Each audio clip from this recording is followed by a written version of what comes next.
你有没有在新闻里或者电影里听到过洗钱这个词？字面上看就是把钱洗干净，把那些见不得光的黑钱变成能光明正大花的白钱。但你真的了解这背后的门道吗？那些犯罪分子到底是怎么操作，能把几十亿的赃款洗白，摇身一变就成了合法财富？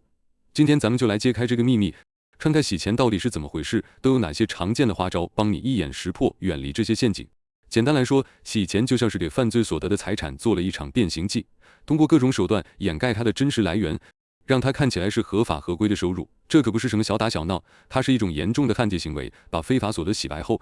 才能被犯罪分子堂而皇之的使用。这个词最早可以追溯到上世纪20年代，美国黑手党老大埃尔卡彭，他就特别聪明，开了个投币洗衣店，每天把非法赚来的钱混进洗衣店的合法收入里一起报税。这样一来，黑钱就摇身一变，折了洗衣店的营业额。洗钱通常分为3大步骤，就像一场精心策划的表演。第一步，把脏钱塞进去处置阶段，这是洗钱的开端，也是最容易露出马脚的时候。你想想，你手里拿着一大笔见不得光的现金，总不能直接存银行吧？所以犯罪分子要想方设法把这些烫手的钱抠偷摸摸地塞进金融系统里。他们可能会开一些匿名账户，或者盗用别人的身份信息去开通网上支付账户，然后把钱一笔一笔地打进去，或者用一些现金券、电子货币之类的，让这些钱神不知鬼不觉地进入合法的支付系统。甚至有人会把偷来的电子资金拿去买游戏币、游戏装备，再通过网络把这些虚拟物品卖掉变现。还有一种常见的做法就是把黑钱和合法资金混在一起，比如把一大笔现金投到那些现金交易特别多的生意里，像餐馆、酒吧或者洗车店，这样真钱假钱搅合在一起，很难分清哪些是合法的，哪些是黑钱。他们也可能把钱存到银行，或者直接买成银行票据、国债、外汇什么的。为了避开监管，他们还会把大笔现金拆分成很多小额，分别存到不同的银行账户里，或者把小面额的现金换成大面额，偷偷运到国外，甚至用这些黑钱去偿还一些合法的贷款，让钱的来源看起来清白一些。第二步，让钱迷路离析阶段，钱塞进去了，但还不够。接下来，犯罪分子要做的就是让这些钱彻底迷路，隐藏它的真实来历和主人。这就像玩一场金融捉迷藏，通过一连串复杂的金融交易制造无数条烟雾弹，把审计人员都绕晕。现在，随着互联网支付的普及，这个阶段变得更加隐秘和迅速。犯罪分子会利用网络支付的便捷性、跨国性，把钱在不同国家的多个账户之间快速转移，像玩丢手绢一样。他们会尽量避免大额交易或者可疑交易，以免被支付平台盯上并上报。这样一来，黑钱慢慢就和合法资金混在一起，他们的来源性质以及和犯罪分子的关系也就变得越来越模糊。比如通过电子转账把资金从一家金融机构转到另一家，或者在多个账户之间来回倒腾，投资不动产或者其他合法企业，再利用空壳公司来掩盖真正的所有权人。这些手段的目的只有一个，让钱的踪迹变得扑朔迷离，无法追查。第三步，把干净钱花出去，融合阶段，这是洗钱的最后一步，也是最关键的一步。钱经过前2个阶段的洗刷，现在已经面目一新，披上了合法的外衣。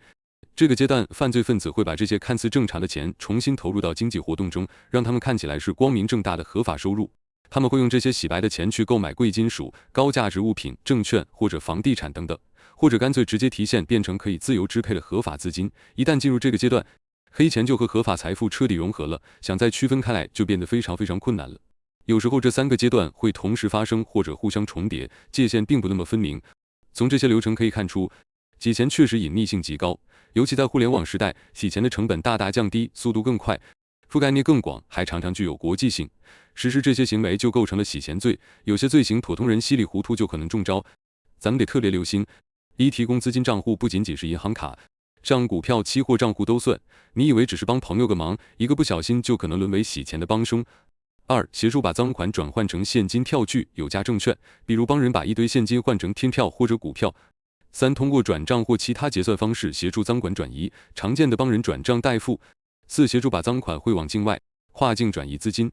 5、以其他方式掩盖隐瞒犯罪所得，这就包括了各种花样了，比如通过金融机构投资办企业商品交易，或者利用一些国家对银行账户保密的规定。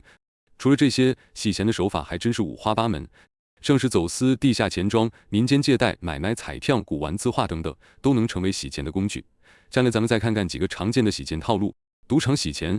赌场是洗钱的天堂，犯罪分子把黑钱带进赌场兑换成筹码，这些筹码再转手给洗钱的受益人，受益人拿着筹码去兑换现金，这样一来，他们就可以对外宣称这些钱是自己在赌场里赢来的，手续费大概在5%左右。因为筹码没有编号，钱的来历就很难被追查。古玩字画高价值物品洗钱，这种方式就是利用假生意来低买高卖。犯罪分子会先买下一些没什么记号的具有价值的物品，比如文物、邮票或者名牌乐器、豪车、珠宝等，然后谎称这些是自己的收藏品，拿到市场上高价出售。这样一来，黑钱就通过合法的交易转到了指定的账户，轻松洗白。好天洗钱随着网络发展，现在出现了所谓的跑分平台，他们打着兼职的幌子，吸引那些想赚点零花钱的人，用他们的收款码来收款。这些人收到钱后，再分多次转给指定账户，平台会给他们一些佣金。通过这种方式，大量的分散个人账户，帮赌博网站收款。因为转账金额小且分散，很难引起监管部门的注意，钱也就顺利洗白了。而那些跑分的普通人，很可能在不知情的情况下就成了犯罪分子的帮凶。开店洗钱空壳公司，这种手法从埃尔卡彭的洗衣店开始，一直沿用至今，只是形式变了。现在犯罪分子会开一些空壳公司，比如火锅店、贸易公司、古玩店等。这些店可能没什么真实的顾客，但账面上的营业额却高得惊人。比如一个价值500万的东西，他们声称卖了5000万，